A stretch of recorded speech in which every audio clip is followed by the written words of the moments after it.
So we move on then to looking at Curly's wife in section 3. And although she's not in it, she's discussed several times, and again it just kind of always keeps her kind of like a lurking, dangerous presence in the background, and we get more of an idea of her.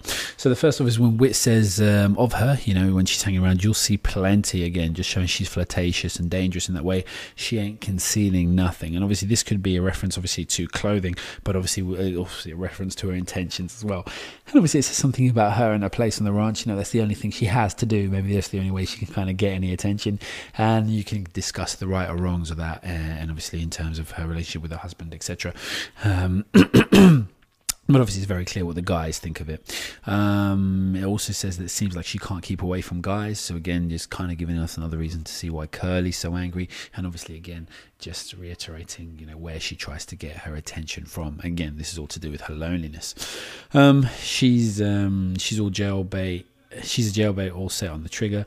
That Curly got his work cut out. A ranch with a bunch of guys ain't no place for a girl, especially like her. So that's two things actually being here. And they're obviously the derogatory manner in which she's spoken to, in that she's just going to get people in trouble. And obviously like the place that she actually inhabits is no place for a girl. Again, her youth is, and maybe naivety is actually mentioned to there, but then it's kind of quantified more. Sorry, it's actually changed slightly with this, especially like her. So she has actually got a mind for trouble as well. Like if a young girl was there and kept to herself, maybe it'd be different, but it still isn't a place for her, because for the girl itself it's no good to be in just surrounded by just men. But then with the especially like her, obviously shows that again a negative connotation towards her character. And Carlson talks about them and obviously the odd relationship they have. Talks about her and the odd relationship they have. He spends half his time looking for her, and the rest of the time she's looking for him. And I think it's interesting in the novel that they never actually, forgive me if I'm incorrect in this, but as best I remember, they never actually meet. They're never actually in the same place at the same time. Again, just showing how completely different their lives are.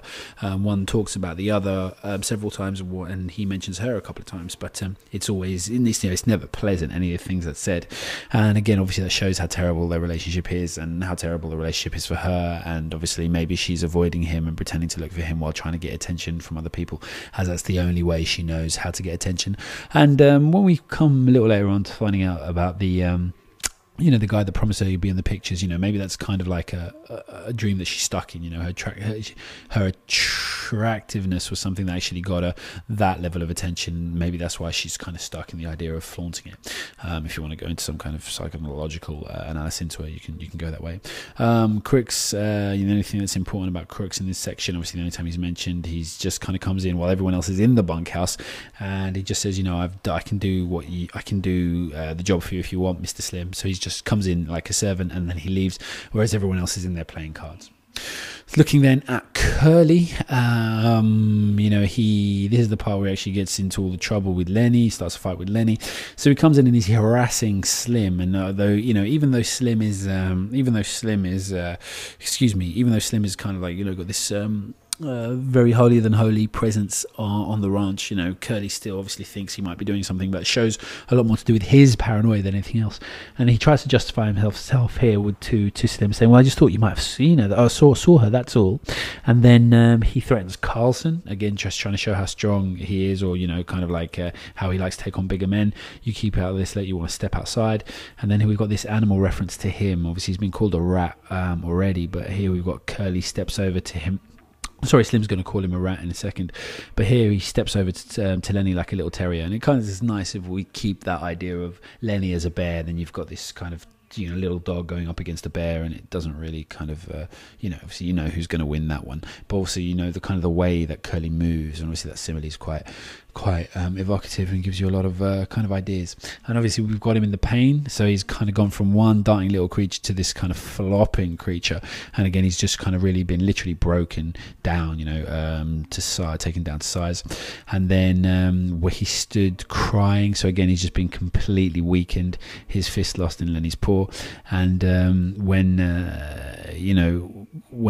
we get the idea here about Curly that he brought it on himself, because Lenny cried, I didn't want to hurt him, and then obviously Curly, he knows that he's got his, he's been shamed and put in his place. He doesn't look at Lenny, and obviously he won't tell by what actually happened, and that's really important because it's the humbling of Curley, and also gives him a reason for revenge. So when we get to the end where Lenny's killed his wife, we know there's not going to be any mercy, because here, he's been utterly shamed again by the thing he hates most. So we know he's actually going to get his revenge and vengeance, and obviously that's going to be the end of the supposed end of the supposed end of the American dream for them then.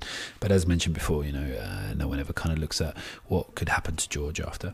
But yeah, that's Curley in a nutshell.